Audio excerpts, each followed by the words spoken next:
Hello, I hope this video finds you well.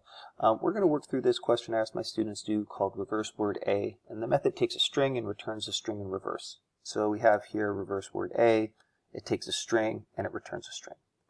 So this is a great problem because it highlights two really critical ideas. The first one is called string construction, and that's the process of adding strings together to get a new string. And the second one is looping through a string in reverse. Students get really comfortable looping from the start of a list to the end of the list, or start of a string to the end of the string. It's the same principle, but we often aren't as comfortable looping through these things in reverse. And that's what we're going to do here. So I'm going to make a definition called reverseWordA, and I'm going to pass it a string s. And I'm going to start off by making this new string called a, which is an empty string. So this is an empty string that I will build the result. Okay, so how do I do that? So I have to loop through the string in reverse.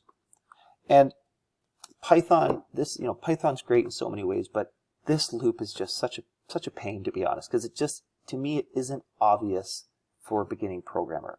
I really recommend you take a moment and try and write these loops in Java or JavaScript. But in Python, what we do is we say for I in range, and we're going to start off at the last index, which is going to be the length of s minus 1. And we want to loop as long as I is greater than -1, because the first index is 0, and we want to keep going as long as we're greater than -1, and we're going to decrease by 1 each time. So Python has this funny thing where it will make an assumption of what the inequality is that it actually evaluates based on the setup of the loop. I know, it's odd. The benefit of Python is there's a whole bunch of shorthand loop notations that are really useful. Okay, so now what are we going to do? Well, I'm just going to say a is equal to a plus s at I, and that's it. And then I'm going to return a. So because each time I go through here, I'm going to take the last letter and add it to a, and then take the second last, and so on and so forth. So if I come down here now and I say print reverseWordA, and I'm going to pass a cat. I'm going to save this. Let's clear this.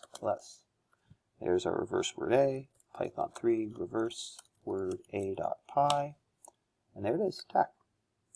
Now again, we'd want to do a bunch of test cases. We might test an empty string. We might test multiple strings put together.